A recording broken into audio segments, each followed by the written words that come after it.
திமுக 75 அறிவு திருவிழா என்ற காலத்தின் கட்டாயத்தின் இந்த நிகழ்வை நடத்தி கொண்டிருக்கக்கூடிய இளைஞரணி செயலாளர் துணை முதல்வர் உதயநிதி ஸ்டாலின் அவர்களே,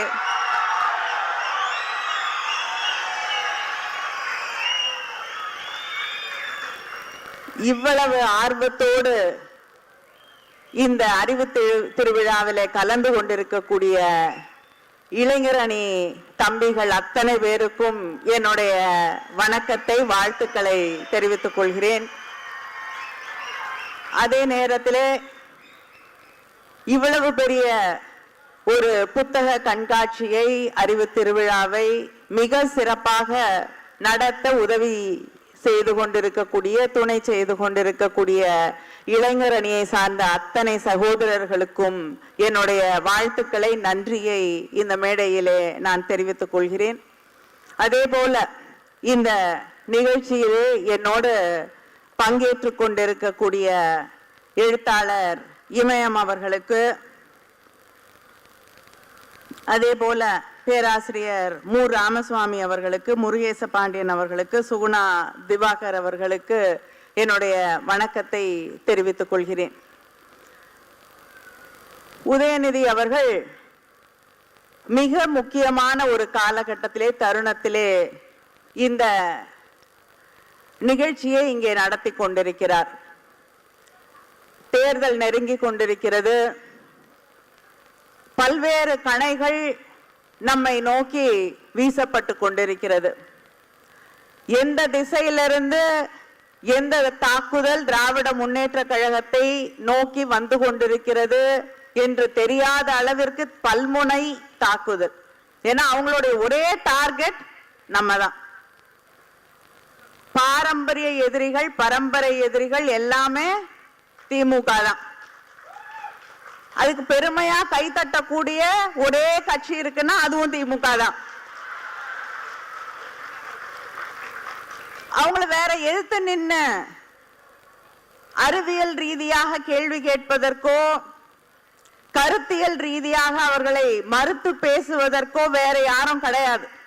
நம்ம மட்டும்தான் அவங்களுக்கு வழிவிடாமல் கருத்தியலாக இருக்கட்டும், அந்த அரசியல் வழியாக இருக்கட்டும், அறத்தின்பால் நின்று அவர்களை எதிர்க்கக்கூடியவர்கள் நாம் மட்டும்தான் என்ற அந்த தெரிவு அவங்களுக்கு இருக்கிறதுனால எல்லா விதத்திலையும் நம்மை நோக்கித்தான் கணைகளை அவர்கள் எய்து கொண்டிருக்கிறார்கள். இது நமக்கு பழகின ஒண்ணுதான், புதுசா ஒன்றும் இல்லை.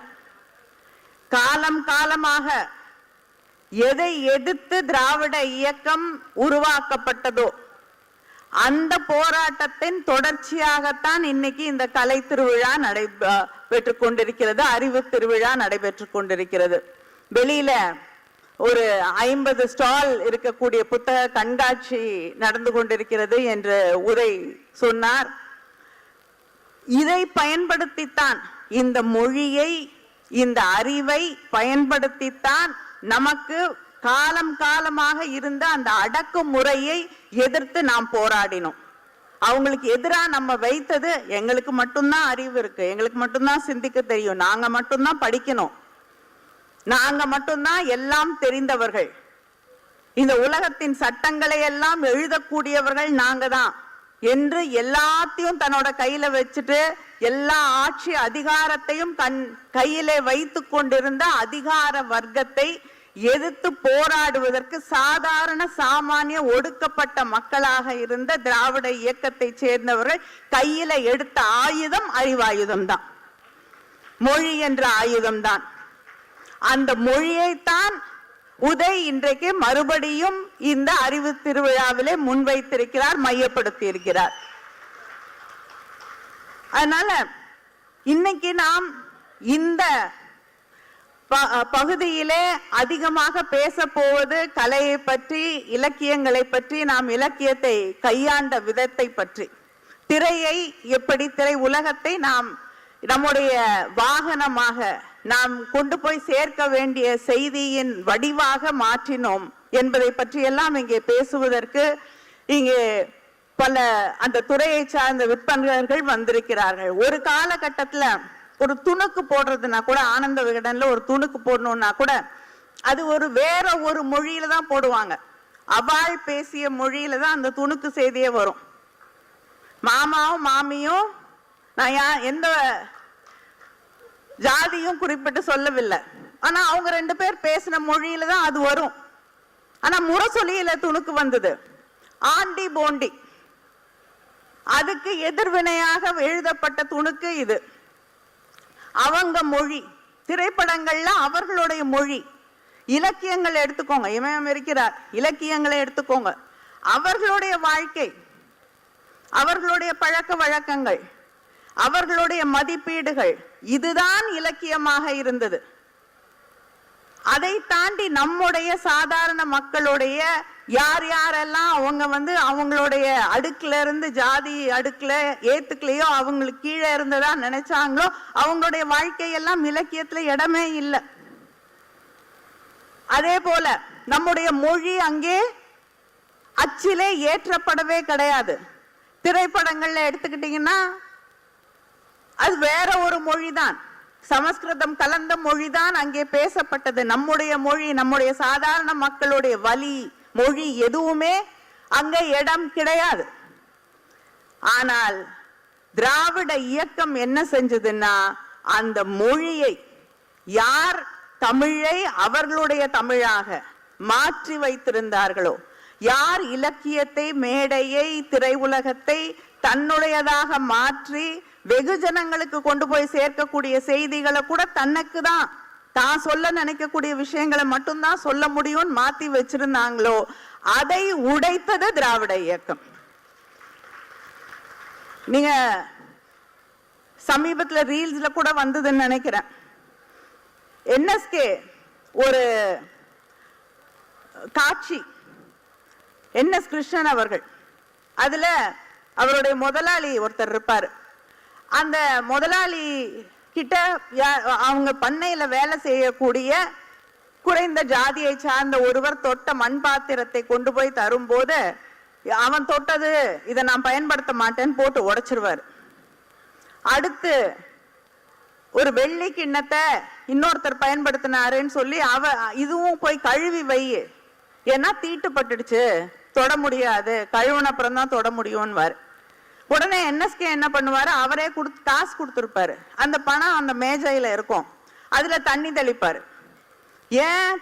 ஏன்டா பணத்து மேல தண்ணி தெளிக்கிறேன்னு வாங்க, நீ தானே சொன்ன தீட்டுப்பட்டுருச்சுன்னு. அதுக்குன்னு பணத்து மேல யாராவது தண்ணி தெளிப்பாங்களாடான்னு பொண்டாட்டியை கூப்பிட்டு கொண்டு போய் பத்திரமா தொடச்சு வை அதை அப்படின்வாரு. அடுத்து 2 பேரும் வெளியில வருவாங்க. வேலை செய்யற அங்க பண்ணையில வேலை செய்யற பணியாள் ஒருத்தர் அம்மாவோட மூக்குத்தி காணாம போயிடுச்சுன்னு சொன்னீங்கல்ல, அந்த மூக்குத்தியை நான் கண்டுபிடிச்சிட்டேயா, கீழே கடந்ததுன்னு கொண்டு போய் கொடுப்பாரு. கொடுத்தோன்னே அந்த மூக்குத்தியை கையில வாங்கி அந்த முதலாளி 2 கண்லையும் ஒத்திட்டு பாக்கெட்ல வச்சுக்குவாரு. உடனே கேட்பாரு, இப்ப பாக்கெட்ல வச்சுட்டிய அப்படின்னு. ஆமாயா, நான் நகை கிடைச்சோன்னு என்ன பரவாயில்லையே, உங்க ஜாதி பொருளுடைய விலைக்கு ஏத்தா மாதிரி குறைஞ்சுக்கிட்டே வருதுன்னு. இப்படிப்பட்ட தன்னுடைய நகைச்சுவையாக இருந்தால் கூட அதுல ஜாதிய கட்டமைப்பை உடைத்தது திராவிட இயக்கம். திராவிட இயக்கத்துல கிட்டத்தட்ட 200 பத்திரிகைகளுக்கு மேல் கொண்டு வரப்பட்டது. சில பேர் தான் பத்திரிகை நடத்தணும் அப்படின்னு இருந்த அந்த காலகட்டம் தாண்டி 200 பேருக்கு மேல் சாதாரண சாமானிய ஒடுக்கப்பட்ட சமூகங்களில் இருந்து வந்த மனிதர்கள் பத்திரிகை ஆசிரியர்களாக, பத்திரிகை நடத்தக்கூடியவர்களாக அவர்களை மாற்றியது திராவிட இயக்கம். அதே போல படிக்கிறது, நாங்க தான் படிக்க முடியும், எங்க கையில தான் படிப்பு இருக்குன்னு நினைச்சாங்க. ஆனா தெருவுக்கு தெரு நூலகங்களை திறந்து எல்லாரும் படிப்பு ஒன்னும் யாருக்கும் பிரமாதம் இல்ல, உன்னாலையும் படிக்க முடியும், உள்ள படிக்க ஆரம்பிச்சீன்னா நீ யாரையும் ஜெயிச்சு காட்டலாம் என்று அதை நிரூபித்து காட்டியது திராவிட இயக்கம்.